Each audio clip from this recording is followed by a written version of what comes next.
Chembur दुर्घटनेला CC रस्तेच कारणीभूत, चौकशी समितीचा ठपका। चौकशीचा अहवाल विशेष सभागृहामध्ये सादर होणार। झाडांच्या मुळांपर्यंत पाणी आणि माती पोहोचत नसल्यामुळे झाडं कमकुवत झाल्याचं या ठिकाणी निष्पन्न। दरम्यान चेंबूरमध्ये शाळेच्या व्हॅनवर झाड कोसळून 11 वर्षीय विहान श्रीवास्तवचा मृत्यू झाला होता।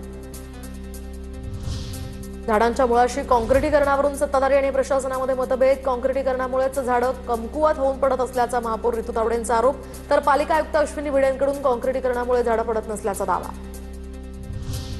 पावसाळी परिस्थितीवर चर्चा करण्यासाठी बीएमसीमध्ये आज विशेष सभा। मुंबईत अलीकडेच झाड आणि मॅनहोलच्या दुर्घटना विशेष सभा घेत नसल्यामुळे महापौर आणि किशोरी पेडणेकर यांच्यामध्ये वाद झाला होता। मुंबईला पाणी पुरवठा करणाऱ्या 7 तलावांमधील जलसाठ्यात मोठी वाढ। मुंबईकरांना दिलासा, मात्र पाणी कपातीचा निर्णय मागे घेण्याचा पालिकेचा अद्याप निर्णय नाही, तर एकूण क्षमतेच्या जवळपास 50% साठा जमा। मुंबईच्या सायन प्रतीक्षानगर इथल्या वेलनेस मेडिकल समोर मध्य रेल्वेवरील ड्रेनेज लाईन चेंबरला या ठिकाणी मोठा खड्डा पडला होता, मात्र टीव्ही9 मराठीच्या बातमीनंतर हा खड्डा भरला गेलाय। बेस्टच्या 23 आगारांचा व्यावसायिक वापर करण्याचा निर्णय। उत्पन्न वाढीसाठी सार्वजनिक खासगी भागीदारी तत्वावर आता आगारांचा व्यावसायिक विकास करणार। उत्पन्नातनं 5000 नव्या बसेसही खरेदी केल्या जाणार। मुंबईमधील भोगवटा प्रमाणपत्र नसलेल्या म्हाडाच्या इमारतींना अभय योजना लागू करावी, ठाकरेंचे शिवसेनेचे आमदार अनिल परब यांची ही मागणी। मुंबई म्हाडाच्या कोकण मंडळाकडून सुमारे 8000 घरांच्या सोडतीची तयारी सुरू। सोडतीची अधिकृत जाहिरात ऑगस्ट 2026 अखेरीस प्रसिद्ध होण्याची शक्यता। ऑक्टोबरच्या पहिल्या आठवड्यामध्ये संगणकीय सोडत काढण्यात येणार।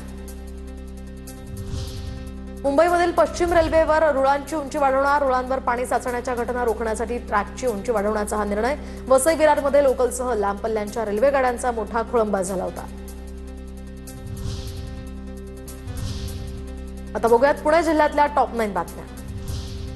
पुण्यात संत ज्ञानेश्वर महाराज पालखीचं दर्शन घेण्यासाठी नागरिकांची मोठी गर्दी। काल संध्याकाळी पालखीचं पुण्यात आगमन। पुण्यामध्ये 2 दिवस मुक्काम असणार। संत ज्ञानेश्वर महाराजांच्या पालखीचं दगडूशेठ हलवाई गणपती मंदिरामध्ये मोठ्या उत्साहात स्वागत, तर माऊलींच्या जयघोषानं वातावरण भक्तिमय। दैदिप्यमान सोहळा अनुभवण्यासाठी पुणेकरांनी गर्दी केली होती। मुख्यमंत्री देवेंद्र फडणवीस आज पुण्यामध्ये पालखीचं दर्शन घेणार। नागरिकांना त्रास होऊ नये म्हणून रात्री 10 वाजता मुख्यमंत्री फडणवीस पालखीच्या दर्शनासाठी येणार। वारकऱ्यांना ओटीपीद्वारे गॅस सिलेंडरचा पुरवठा होणार। आषाढी पालखी सोहळ्यातील लाखो वारकऱ्यांच्या सोयीसाठी पुणे जिल्हा प्रशासनाची विशेष सुविधा या ठिकाणी उपलब्ध। पुण्यात गोरगरीब वारकऱ्यांची मनपाकडून लूट। गंजपेठेतील सोनवणे रुग्णालयासमोरील मनपाचं शौचालय वापरण्यासाठी ठेकेदारांकडून पैशांची मागणी। वारकऱ्यांसाठी मोफत शौचालयाचा मनपाचा दावा यामुळे फोल। आमदार दिलीप वळसे पाटील यांनी पूरग्रस्त भागाची पाहणी केली आहे। आंबेगाव तालुक्यामध्ये मुसळधार पावसानं शेती, घरं, रस्ते आणि वीज पुरवठ्याचं मोठं नुकसान। बाधित भागांचा दौरा करून अधिकाऱ्यांना पंचनामे तातडीनं पूर्ण करण्याचेही आदेश। जुन्नर तालुक्यामध्ये मुसळधार पावसामुळे वडस धरणातनं मीना नदीपात्रात 10,000 क्युसेकनं विसर्ग सुरू। पाणी सोडल्यामुळे मीना नदीनं रौद्ररूप धारण केलंय। नारायणगाव इथल्या मेहर पूल, नेवकर पूल, केटी बंधारे, आठवडे बाजारतळ पाण्याखाली।